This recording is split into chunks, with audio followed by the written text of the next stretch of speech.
there, spooky friends, and welcome to another episode of Pastatime with the Scariest Podcast. Woo! I'm Robin Grace. This is Adam Diaz. Hello. I haven't given you guys a good one in a long time. And today we are here with another group of creepypastas. Adam, why don't you tell us what a creepypasta is? That's a weird accent. A creepypasta is a fictional horror story that has been written and put onto the interwebs, or just sent directly to us in some cases. There are places that you can go to find stories like that. Creepypasta.com is one of them. The No Sleep subreddit, the SCP Foundation. Sometimes just other spots on the interwebs that just have like creepy stuff that's posted.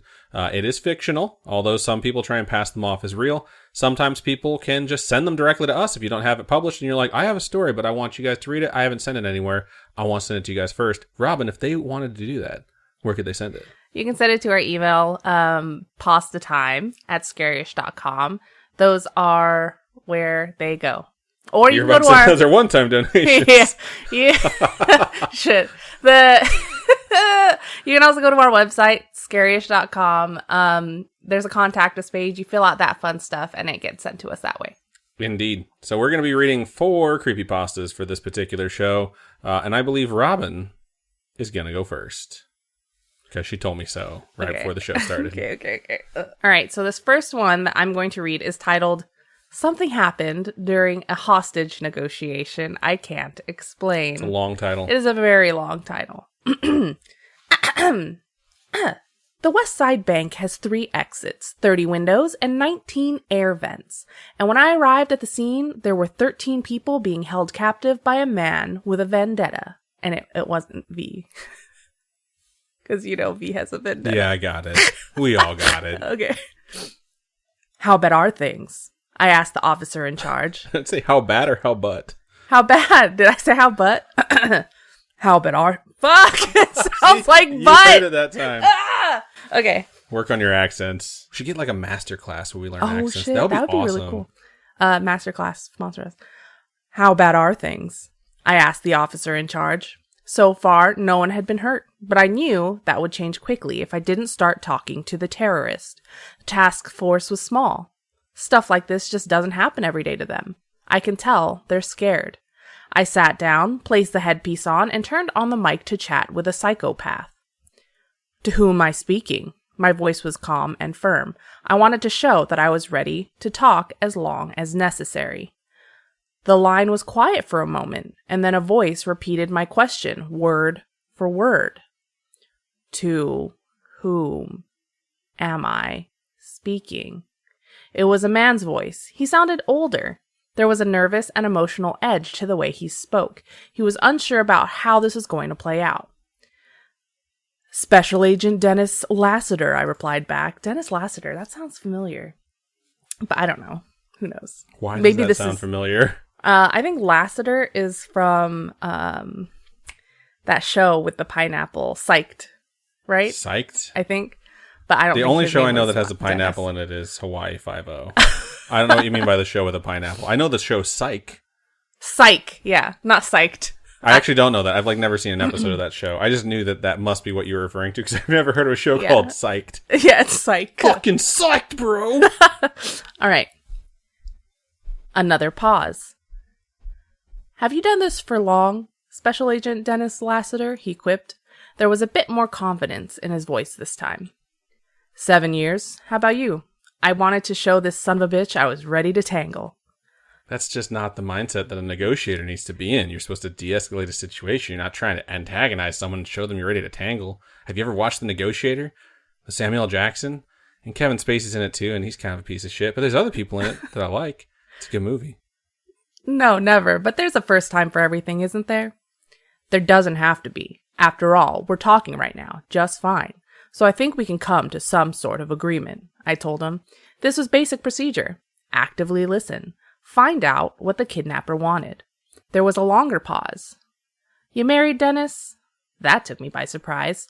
I hadn't heard from Kristen in a while. Things had become strained. Oh, so sad. Divorced. You? I kept my voice steady. I wanted him to get comfortable with me. You're supposed to lie. You're supposed to say like all positive things. If you're divorced, you're supposed to say you're married and you're happily married. Oh, shit. Are you? Yeah. Oh. It's like if they say like, if they ask you like, hey, what's your favorite football team? you're supposed to have someone that's already done the research that tells you what their favorite football team is. You can say, like, my favorite football team is blah, blah, blah, blah, and it's their favorite football team. Huh.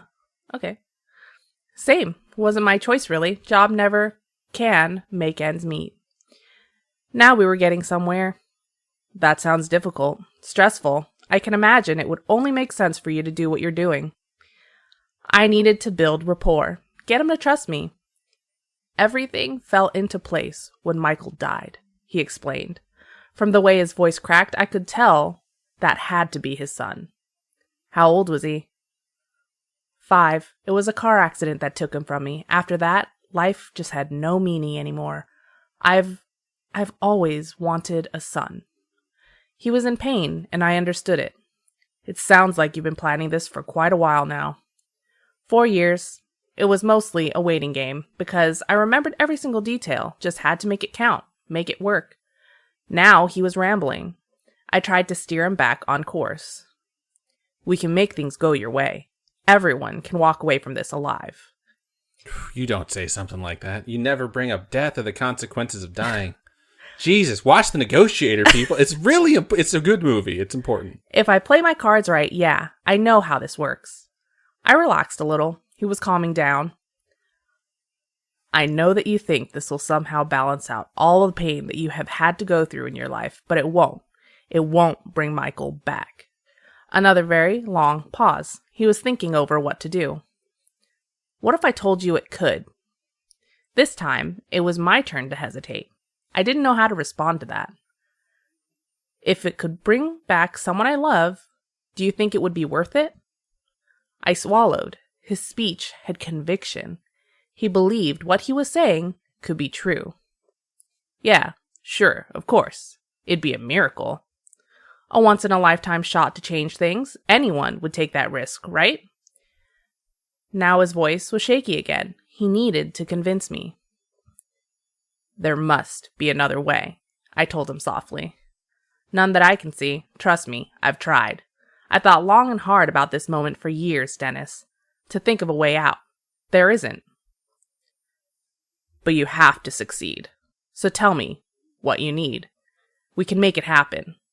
He was slipping, pulling away, losing that connection. I needed to reinforce that I was his only shot. It isn't about me. It's about you, Dennis, and what you need. That struck me as an odd thing to say, but I tried to stay in tune with what he was getting at. Okay, sure. I can do whatever you need. Just say the word. It's a bit long. Do you have a pen and paper? I can remember. You're going to want to write this down, Dennis. I shuffled and found one. All right, I'm ready. Tomorrow morning, you're going to go down to the coffee shop like you always do.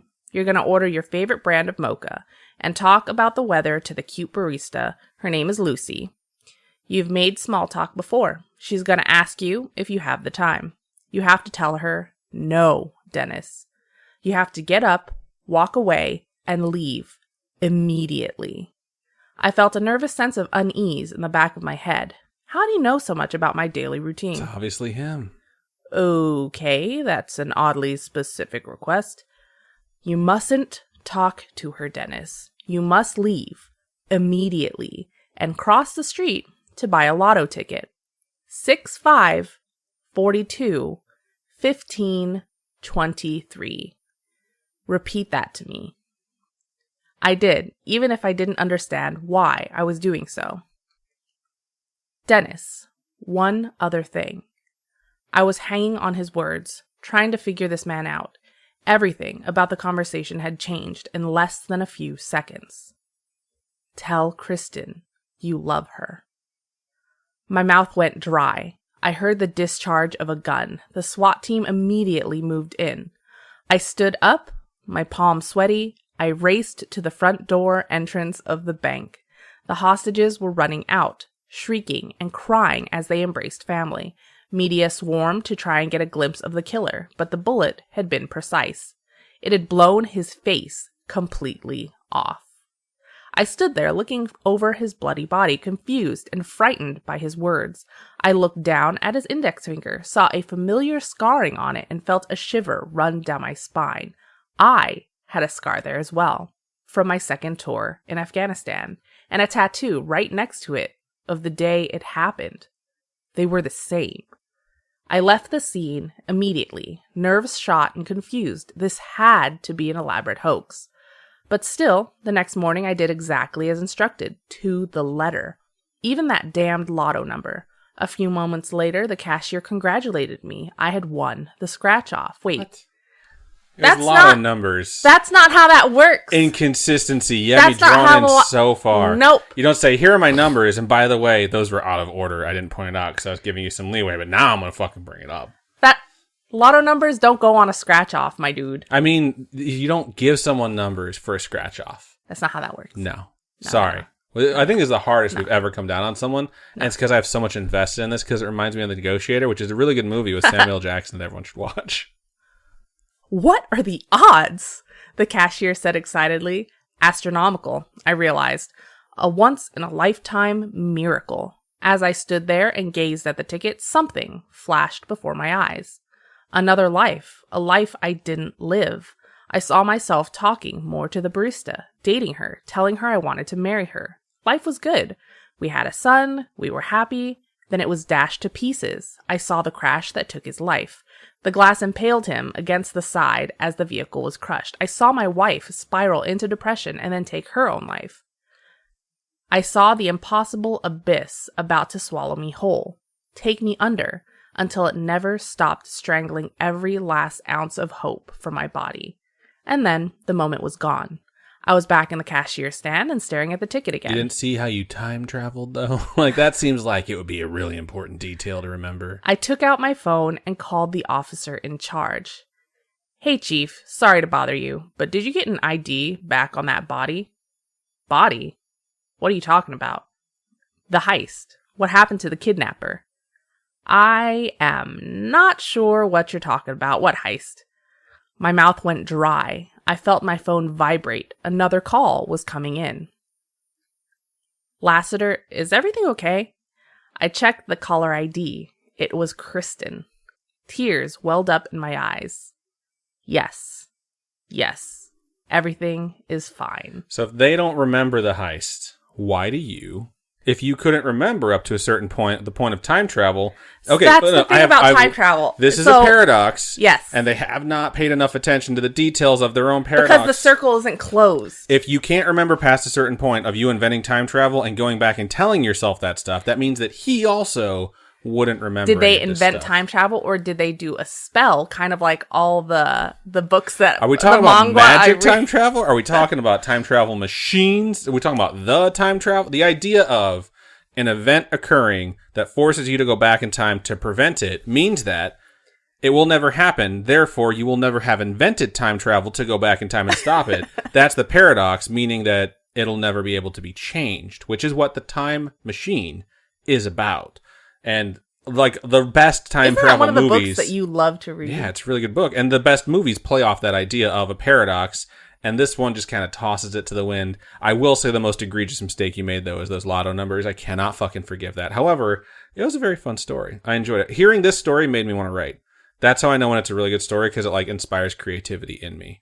So I enjoyed that a lot, Robin. Good job. Thanks. It wasn't that creepy of a pasta, but it was good. But it was good. It was good. I like time travel stuff.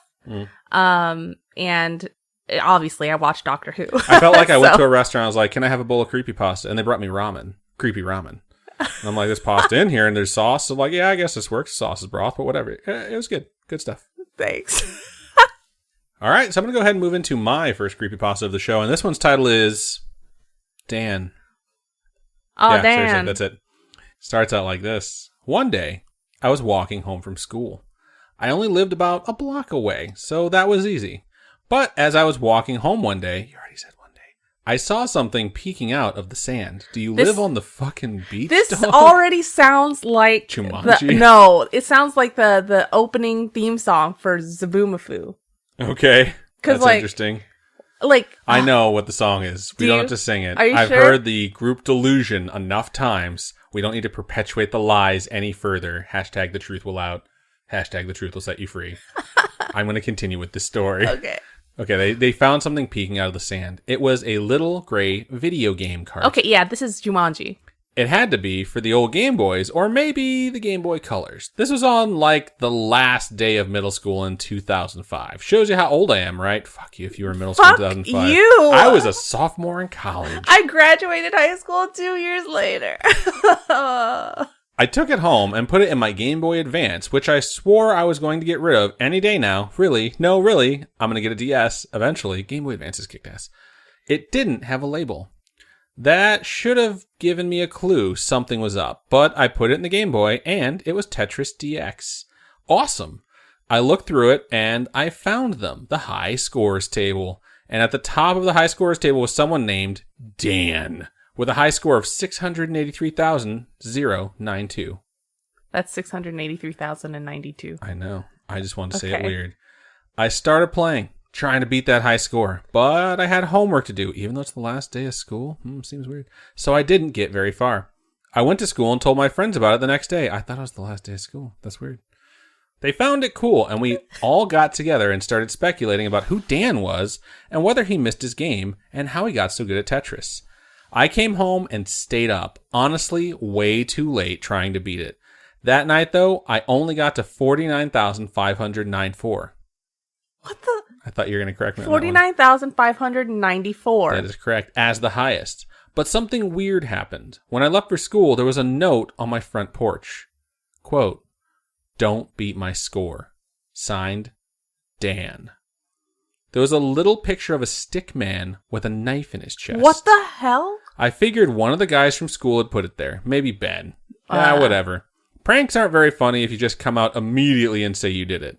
It happened again the next day. Don't beat my score. Dan. This time the stick figure was decapitated. I put it in my pocket and went to school. I didn't even mention it because I figured that they knew I'd found it. And that night I went home and played Tetris. I'd like to point out this guy said it was the last day of school at the beginning of the story. He's gone to school multiple times since then. And that morning, I got a note from Dan. Why did you pick this story if it's like... Just let me. Don't beat my score. Signed, Dan. I was getting annoyed, but my friends were smart guys. They know comedy, rule of threes. After 3 times, it stopped being funny. At lunch, I kind of tried to lead the conversation that way, see if I could get them to tell me about it. Tell me it was all a joke, just fun and games, but they seriously had no idea.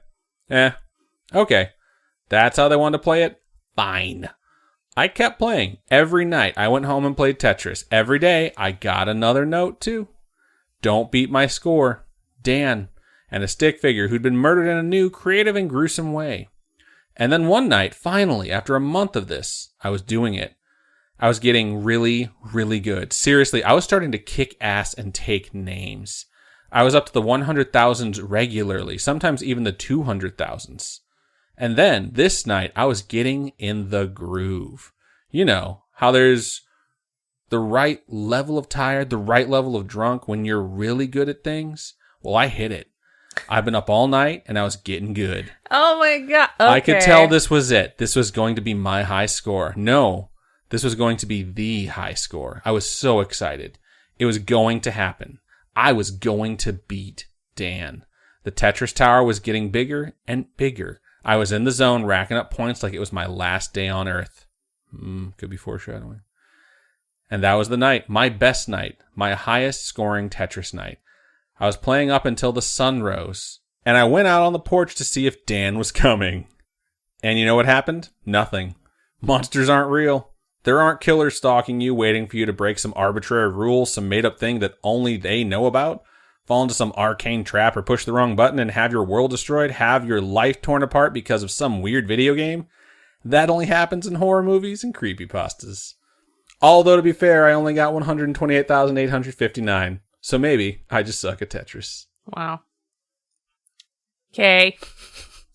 I enjoyed it. It's just so dumb because it makes you think that he got such a high score. He said he was getting 200,000. Yeah, it's an unreliable narrator. Yet again, a mistake with the numbers. This one wasn't as egregious as the lotto thing, but maybe they're just a liar. Either way, I enjoyed the fact that this built and built and built, and then was like, fuck you, this shit's not real. It was okay. It was annoying because it didn't make sense. I feel like this is my kind of shit that I would write, so. Oh my god. I liked it. Also, I wrote it. Not really. Okay. I think this thing is really, really old, actually. Write it? No. So before we move into our next story, we are going to take a really quick commercial break.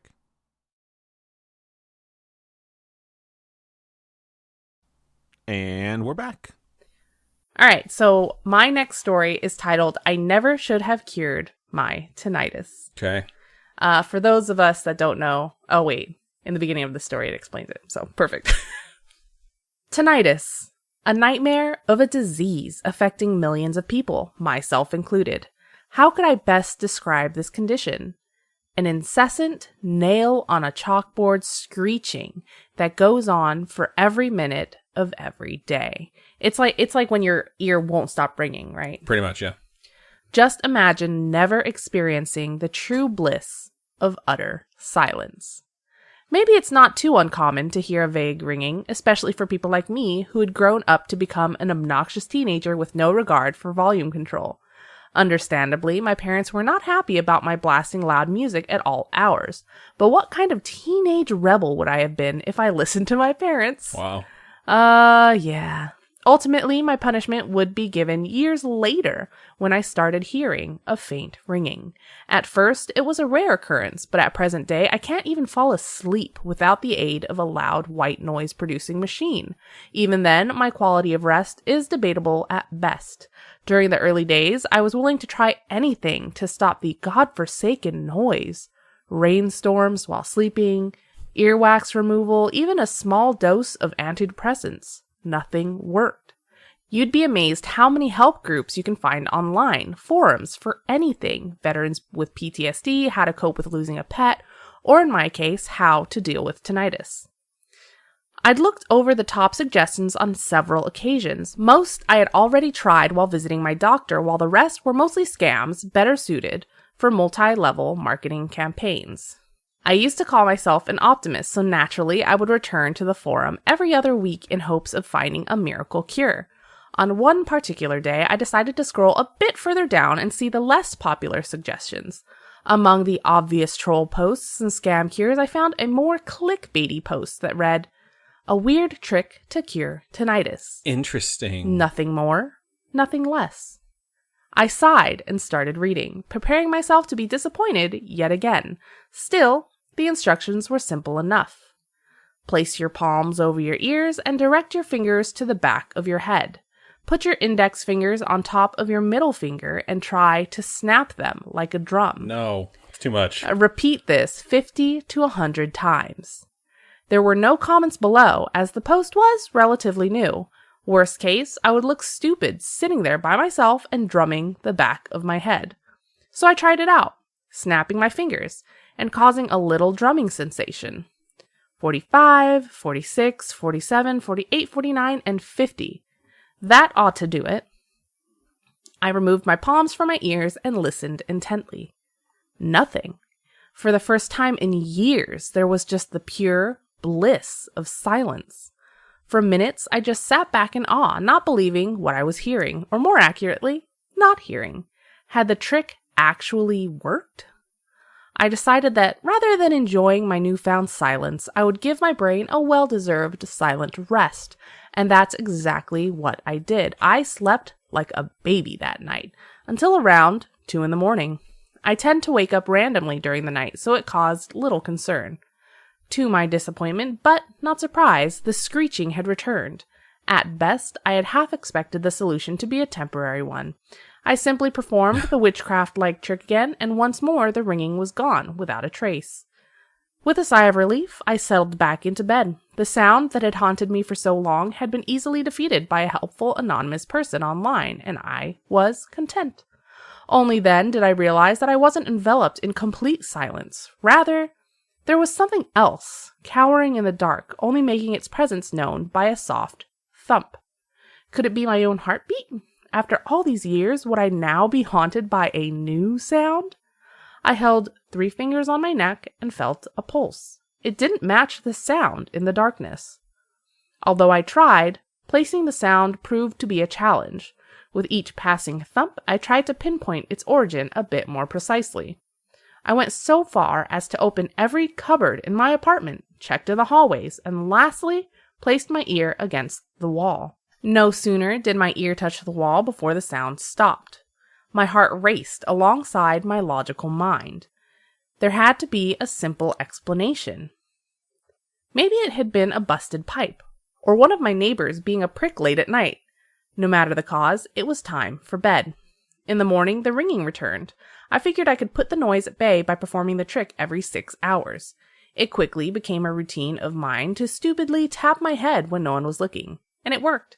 Everything was great, apart from my nightly routine of waking up around 2 and hearing the same thumping, softly keeping me company in the darkness. Most nights I simply ignored it, but other nights curiosity got the better of me and I pursued the sound. Each night I once again failed to locate the sound. I simply couldn't place it, and I couldn't be bothered to stay up long enough to figure out when it started and when it ended. I tried to talk my neighbors into an investigation, but they scoffed at the idea of waking at such late hours. Rats were another possibility, but after a quick visit by pest control, they assured me there were no rodents living within the walls. In fact, after looking at the building plans, they insisted that it would be impossible for rats to live inside these walls. As a last resort, I decided I would record myself sleeping. I'd heard there were a bunch of apps that only record you if there's a noise, so I figured it would be ideal for the situation. I downloaded a free app and went to bed. Just like every night before, I woke up around 2 a.m., but I decided I would ignore the sound and let my phone do its work. I had some earplugs that came in handy, and without further troubles, I fell asleep. After waking up the following morning, I brewed myself a much-needed cup of coffee and sat down, figuring I could run through the recording through audio editing software to look at the amplitude of the sound waves rather than listening through it all. That makes sense. That's actually pretty smart. Sometimes you don't get a wave and you have a noise in the background, though. Oh, really? Yeah, as someone who does sound editing for a person who's very, very quiet on a podcast, I would recommend, if you ever have this exact situation, just listen to it all. The thumps started around midnight and kept going for several hours. Aside from that, I mostly found sounds of myself shifting around in bed. However, at 3:30 a.m., there was a short pause consisting of complete silence, as if every sound had been erased from existence. It was not more than a minute before the sound returned, but it was no longer a soft thumping. It sounded more like whispering, just incomprehensible voices talking to no one in particular, raspy and tired. I couldn't make out what was said on the recording. My phone wasn't exactly a technological wonder. In fact, I had no interest in finding out.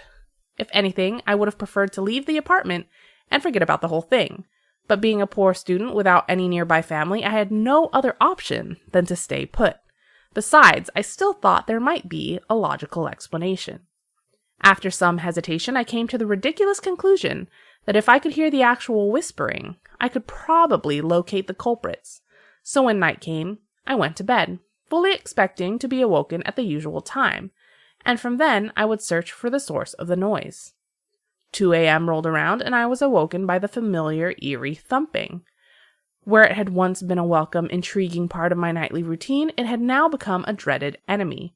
It was relentless, not stopping for a single second, and, as before, I had trouble identifying the exact location it was emanating from. Like an auditory illusion, it seemed to echo throughout the room, coming from everywhere and nowhere all at once. At precisely 3:31, the sound abruptly came to a halt. I held my breath in anticipation, waiting for the mysterious voice to start talking.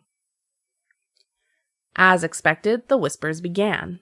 Unlike the thumps, however, I could immediately discern their origin. They came from the wall directly behind my bed. I knew there couldn't possibly exist anything behind the wall, no apartment nor crawl space, just a concrete barrier separating my room from the outdoors. I crawled onto my bed with caution, as if approaching a wild animal, and carefully pressed my ear to the wall. The whispers started to become more focused, morphing into a single understandable phrase. "We know you can finally hear us." It sounded like several broken voices merged into a singular entity. I jolted back on my bed, where I remained frozen in fear. "Thank you for letting us in." The voices continued before falling silent. I began to feel faint, and it took me a while to realize I hadn't been breathing for quite some time. I forced a gasp, bringing air into my lungs and tried desperately to calm down. While trying to come up with a plan, the thumping returned, only this time I heard exactly where it came from. The soft steps turned into loud tearing along the inside of the wall. It moved with each step, working its way towards the hallway outside my bedroom. I could vaguely make out a shadow beneath the door as it moved past it. I always keep my bedroom door locked, a habit formed during my time spent living with intruding family members. But I knew that wouldn't stop whatever abomination I had let loose simply by acknowledging its presence. The creature started knocking on the door, a playful thump with each knock, one I had become accustomed to over the past few weeks. It spoke to me, and with its now familiar broken voice, "It's too late to lock us out now," they said. "What do you want? What are you?" "We are the acolytes. We just wanted to be heard. We've waited so long." Then stop being so fucking creepy, dog. It's a lot easier to listen to something when it's not creepy. It struck the door and small cracks appeared around the hinges. "We have always been here," the voices cried in unison. "Why are you afraid?" Another violent punch, and the upper hinge broke off the door frame. I would have called the police, or anyone for that matter, but had inconveniently left my phone in my jacket pocket. So I threw on whatever clothes I had lying on the floor and clambered out the window and down the fire escape. I wasn't taking any chances with whatever was on the opposite side of my door. As I made my descent, I heard my bedroom door splinter. "Where are you? We've come for you." I never looked back. After my escape, I made my way to a nearby gas station and used their phone to dial the police. I told them, without going into specifics, that there had been an intruder in my apartment, and explained how I had fled down the fire escape. When they checked the apartment, however, there was no one to be found. The door to my bedroom was shattered, but there were no other signs of forced entry, and no indication that anything else had been damaged or stolen. To make matters worse, my apartment's overall state of disrepair made it difficult for the police to accept my story at face value. They had to break down the front door to get in, and I knew my landlord would be pissed, but I didn't care about that. After a very brief investigation, which involved checking the security camera footage to confirm that no one could possibly have entered my apartment, I was let off with a warning not to prank call the police again. Another cop offered me the number for a local psychiatric facility. Wow. While the police were there, I grabbed a bag and filled it with the bare essentials. I left that night to return home to my parents, intending to spend the rest of the night at the train station. I'm never returning to that place. I've called the landlord and explained that they can keep my deposit along with whatever stuff I left behind. A few days passed after I left the apartment behind. Before long, my tinnitus returned, louder than ever, and at first I couldn't have been happier about it. By allowing myself to hear the entities, I had inadvertently let them in. I accepted the condition as a bittersweet blessing, as it hid the things that go thump in the night, and if I couldn't hear them, they couldn't find me either. Unfortunately, my relief proved to be short-lived. As it turned out, the ringing was no longer enough to silence the voices. Last night, I woke up to a strange sound at 3:31 a.m. "We found you." And that's the end of the story. It's really well written. It's kind of slowly paced. I do like the idea of like something that's actually trying to speak to you for the people that have tinnitus. Yeah. Because I think it's a very common condition. It is very odd that the police see a door that was absolutely fucking demolished. They're like, "Don't prank call us." Imagine kid. how many things that police see, though. You know, they see so much shit. Someone could have done that themselves. People do crazy stuff. I still don't think they would. They would have to file a police report. They wouldn't tell them like, "Stop prank calling us." They would have to like file some sort of a report. I still would have like gone away as well. But yeah, it's a good story. I want to know more. Like, they found you. What are they gonna do now? Also, how'd you write it after they found you? You switched into present tense, then back to past tense at the end. You notice that? Yeah. That I was like, oh, we must be coming to the end because it switched to present tense. Then it went back to past tense. So I thought that was a little bit weird. So, but either way, it's a really good story. So, yeah, good pick. Thanks. All right, so we're gonna go ahead and get into the last creepypasta of the show, and this one's called The Muffin Man. Do you know the Muffin Man? I don't remember the nursery rhyme, so let's go with no. All right. I don't know what else to say about that. You stand in front of the alleyway, slowly stepping into the darkness. You have always hated this part of your walk home from work, but every day you gather up your courage and ignore your instinct to be afraid. Walking quickly, you keep your eyes fixed on the ground, but as soon as you hear footsteps, your head whips back at the blackness behind you. Through the darkness, you can barely make out a figure about 30 feet away. It's huge and round. Okay. Looking at its shadow cast on the wall, you could see something coming off of its face, something long and feather-like. What? You realize it's just a mustache. What? You continue down the alley. You can't see that in a shadow. There's no way. Intent on the idea that it was just a fat man walking the same way as you. But the footsteps grow louder. And faintly in the distance, you can hear the soft sound of... What is that? Children singing? No, not just children. The sounds enveloping you now resemble that of men and women of many ages. Some are high-pitched and others are low, but they are all singing the same tune. The song brings a wave of nostalgia over you. You used to sing this song every day when you were a kid, but your flashback ends when the voices begin to turn sinister. They sounded like they were extremely pained, as if they had fallen off their roof into a pile of garbage 3 times over. That's really weirdly specific. And then were forced to sing a song. No, it was worse than that. They were wailing and screaming, as if they had been forced to listen to the Nyan Cat song for 5 hours straight. Dude. Locked in a closet with Will Ferrell slowly licking their ear. Okay, I don't know if the younger generation knows what Nyan Cat is, because Nyan Cat was from when I like was... Ebaum's World type stuff? Yeah, it was like long ass time ago. So I don't know if people still know. If you don't, look it up. Yeah, it is not... Maybe you don't want to. I don't know. All right, Will Ferrell licking their ear. Your pace starts to quicken up until you are running full speed away from this thing, but it is much faster. Within 1 second, it's right in front of you. It is hideous. What you thought was its fat belly is actually an enormous muffin. His arms and legs stick out of it, and it reaches up to its neck. But one detail in particular strikes you as strange. On its side, there was a dent in the muffin, and it looked like someone went up and took a bite out of it. Blood drips from the wound and stains the delicate confection. What the You scream at the sight of it, but every sound you made was drowned. Now we slipped into past tense. Every sound you made was drowned out by the voices.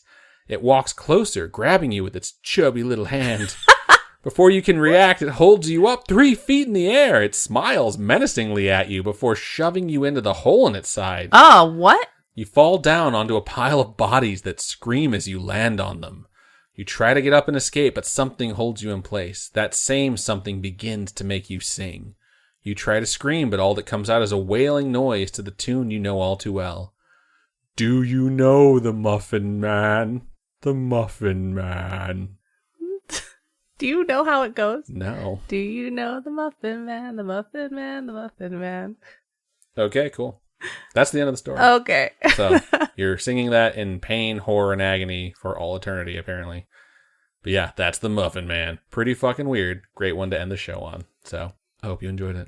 Yeah, thank you for that ridiculous fucking story. Weird, like no backstory, like no. I like that mine were like who the fuck serious, interesting stories, and yours were like. I tried to find funny ones.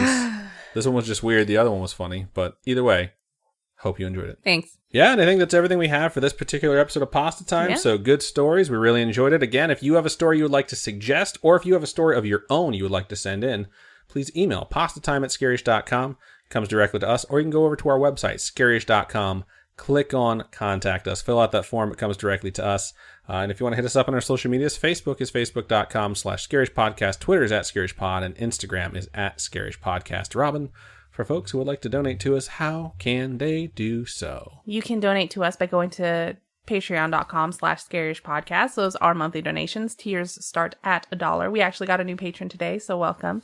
And if you're not into the monthly donation type thing, you can also go to coffee, ko-fi.com/scarishpodcast, and those are all one-time donations. Indeed. Every donation helps. Every listen helps. Every person that supports us, we really do sincerely feel that. So your existence helps. It absolutely does. It means the world to us. And that's about everything that we have for this particular episode. So thank you for listening to Pastatime 31. Robin, do your thing. Sign us out. Keep on creeping on, and we'll talk to you guys later. Bye-bye.